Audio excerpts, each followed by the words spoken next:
चलिए, तो फिर यानी अगला वेन्यू इस्लामाबाद तो नहीं हो सकता है, सीज फायर का एक्सटेंशन होगा और बातचीत अभी और जारी रहेंगी। जहां तक नेवल ब्लॉकेट की बात है तो ट्रंप के अकेले की बस की बात नहीं है, अगर मिलिट्री डायनेमिक्स में आप समझें। लेकिन सवाल यह है कि ट्रंप ने तो पिछली बार ये कह दिया था कि अपना तेल आप खुद लीजिए, मेरा कोई लेना देना नहीं है, ठीक है ना, अपना हिसाब किताब खुद देखिए। तो फिर क्या ट्रंप स्ट्रेट ऑफ हॉर्मुज में इस तरह से अपनी पूरी डिप्लॉयमेंट करेंगे और क्यों करेंगे, इस पर भी हम बातचीत करेंगे। प्रमीत मुखंडे साहब भी कुछ कहना चाह रहे थे हमारे ईरानी एक्सपर्ट रिजवी साहब के बयान पर। जी प्रमीत साहब। देखिए, जो ईरानी हमारे पैनलिस्ट बात कर रहे थे, आई थिंक वो ग्राउंड रियलिटीज से बहुत दूर हैं। वो आज भी इसी तरह से बात करते हैं कि युद्ध के पहले हफ्ते में जो ईरानी एक्सपर्ट बात करते थे, उसी तरह से उनकी रिएक्शन आज भी जारी है। They are not realising the ground realities are कि 90% of their military capabilities has been neutralised. Naval base तो उनका नेवल कैपेबिलिटीज तो ऑलमोस्ट पूर्ण रूप से 100% खत्म हो गई है, जिसमें 150 से ज्यादा उनके नेवल बेसिस खत्म हो गए हैं। प्रमीत और साहब, एक एक हमारे कॉमन सेंस डिफेंस वाला एक्सपर्ट ने सवाल, कहा कि एक अमेरिका कॉमन सेंस वाला मिलिट्रीली सवाल, 90% जो मुल्क आपने खत्म कर दिया, उसकी सारी मिलिट्री पावर खत्म कर दिया आपने, कौन झूठ बोल रहा है कौन सच, छोड़ दीजिए, मैं आप ही की बात को सच मान रही हूँ, तो फिर भाई बातचीत किस लिए करनी है, जाके कब्जाइए मुल्क को।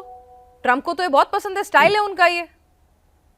नहीं, there is military which is sensible, which is responsible. क्योंकि आज जब वहां पर आज जो आईआरजीसी की जो वहां पर अभी पावर है, आईआरजीसी ने जिस तरह से वहां पर अपना एक कंट्रोल किया हुआ है, उसको न्यूट्रलाइज करने के लिए there is some more steps need to be taken. और अच्छा। पर जो अभी एक डिफेंस एक्सपर्ट ने कहा कि अमेरिका विल नीड नेवल में किसी प्रकार की और मदद लगेगी, वो उस तरह की मदद नेवल में America is not looking for that.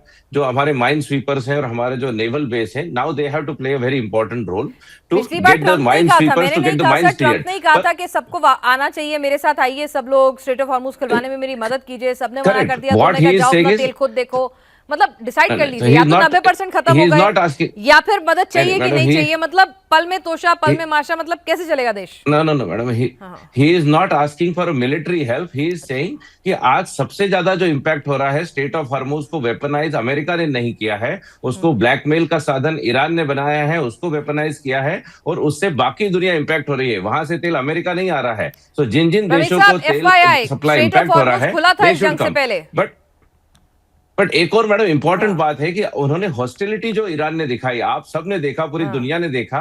आप निगोशिएशन के लिए नहीं जाते हैं उस पिक्चर के साथ कि आप आपके साथ 130 सीट्स के ऊपर 130 बच्चों के फोटो दिखा के लोगों को बड़ा भ्रमित करें। ये क्या है? इट शोज द हाँ प्रमीत साहब, इमेच्योरिटी उस एंड इट पिक्चर के शोज साथ द। नहीं जाते हैं, लेकिन आप उस ट्वीट के साथ, ट्रूथ सोशल के उस बयान के साथ जाते हैं कि ईरान को टॉक के लिए छोड़ा हुआ है, नहीं तो कब का खत्म कर देता।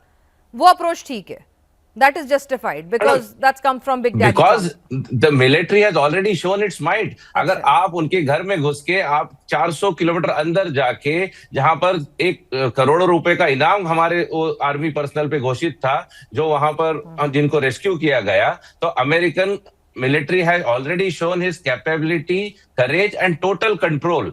ये टोटल कंट्रोल की निशानी होती है कि आप आपके दो सिपाहियों को या दो जांबाज हमारे ऑफिसर्स को वहां से सकुशल बाहर ले आए। ये पूरी दुनिया ने देखा, और इस तरह के प्रेशर के बाद हमने सर बातचीत चालू यूरेनियम भी की। ले आइए और फिर। ये तो मैडम यूरेनियम ले जाइए, it is not that easy ना यूरेनियम लाना।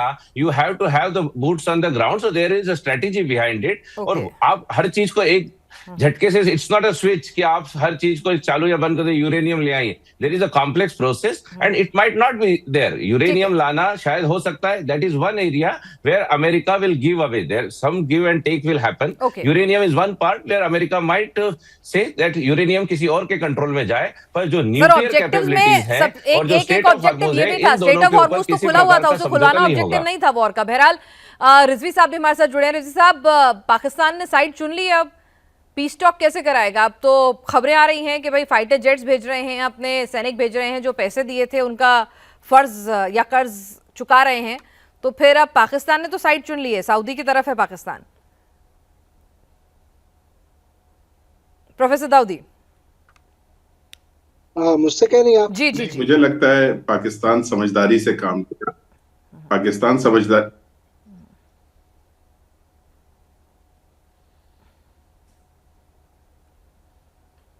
जी प्रोफेसर दाऊदी, आप सुन जी पा रहे हैं मुझे? आप काफी देर से जुड़े हमारे साथ, तो आपको चर्चा में शामिल करना चाहूंगी। हाँ मैं सुन पा रहा हूँ, मुझे पहले रिजवी समझ में आया, इसीलिए जी मैं जी खामोश था। मैंने देखे जो साइड चुन लिया है ये एक एक्सपेक्टेड लाइंस पे है, क्योंकि एक डिफेंस एग्रीमेंट हुआ है, उसके हिसाब से पाकिस्तान को अगर उस एग्रीमेंट के हिसाब से देखें तो पाकिस्तान को खड़ा रहना पड़ेगा।